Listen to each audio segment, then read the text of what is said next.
இந்த நாளில் தொடங்கி வைக்கப்பட்டிருக்கக்கூடிய கருப்பை வாய் புற்றுநோயை தடுக்க 14 வயதுடைய பெண் குழந்தைகளுக்கு HPV தடுப்பூசியை அரசு செலுத்துறது தான்.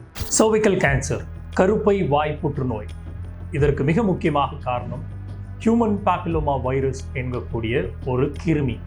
இந்த வைரஸை தடுப்பது எப்படி? அதற்குரிய வேக்சினேஷனை செலுத்துவதன் மூலியமாக. அப்போ இந்த வேக்சினேஷன் இன்றைக்கு பிரைவேட் ஹாஸ்பிட்டல்ஸில் தோராயமாக 2 டோஸை செலவழிக்கிறதுக்கே பல்வேறு ஆயிரங்கள் செலவாகும்.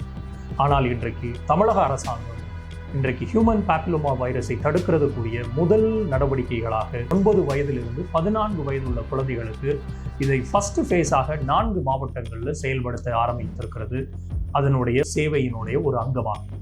மிக முக்கியமாக ICMR NCPRோட டேட்டா தெளிவாக இந்த ஹியூமன் பாப்பிலோமா வைரஸ் மூலியமாக இறந்தவர்களினுடைய இந்தியாவினுடைய மகளிருடைய எண்ணிக்கை தோராயமாக 4 லட்சம் பேர் கடந்த 2014 2023 வரை.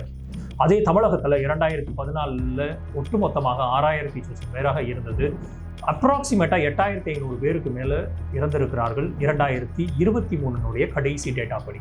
அப்போது உலக நாடுகளில் பல்வேறு நாடுகள்லையுமே இந்த HPV வேக்சின் என்பது அவர்களுடைய வேக்சினேஷன் ஷெட்யூலில் இருக்கக்கூடிய ஒரு மிக முக்கியமான வேக்சின் குழந்தைகளுக்கு. ஆனால் இந்தியாவில் முதல் மாநிலமாக இன்றைக்கு தமிழ்நாடு அந்த வேக்சினேஷனை அவர்களுடைய வேக்சினேஷன் பட்டியலில் சேர்த்து இன்றைக்கு முதல் மாநிலமாக 4 மாவட்டங்களில் இதை ரோல் அவுட் பண்ணுறாங்க. 30,000 குழந்தைகளுக்கு, இந்த 9லிருந்து 14 வயது குழந்தைகளுக்கு இதை செலுத்துவதன் மூலயமாக எஃபிகசி ரேட் தோராயமாக 90 விழுக்காடுக்கு மேலே இதனுடைய எஃபிகசி இருக்கும் அப்படிங்கிறதை WHO ஆராய்ச்சிகள் சொல்லுறது.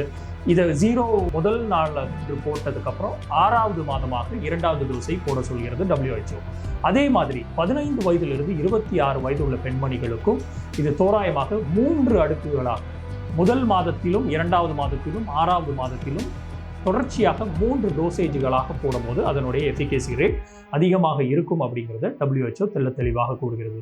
இந்த வேர்ல்டு ஹெல்த் ஆர்கனைசேஷன் இதற்கு கொடுத்திருக்கக்கூடிய கைட்லைன்ஸும் சரி, எய்ம்ஸ் போன்ற நிறுவனங்களும் சரி, CDC போன்ற நிறுவனங்களும் சரி, இதை தெளிவாக ரொம்ப சேஃபான ஒரு வேக்சின், எந்த விதமான சைடு எஃபெக்ட்ஸும் இருக்காது. ஒரு மைல்டான ஃபீவரும் ஒரு மைல்டான பெயின் மற்றும் வலி மட்டும்தான் இருக்கும் இந்த வேக்சினை போடும்போது. ஹியூமன் பாப்பிலோமா வைரஸை தடுக்கக்கூடிய இந்த வேக்சினை ஒவ்வொரு குழந்தைகளுக்கும் தமிழகத்தில் செலுத்த வேண்டியது கட்டாயமாக இருக்கிறது.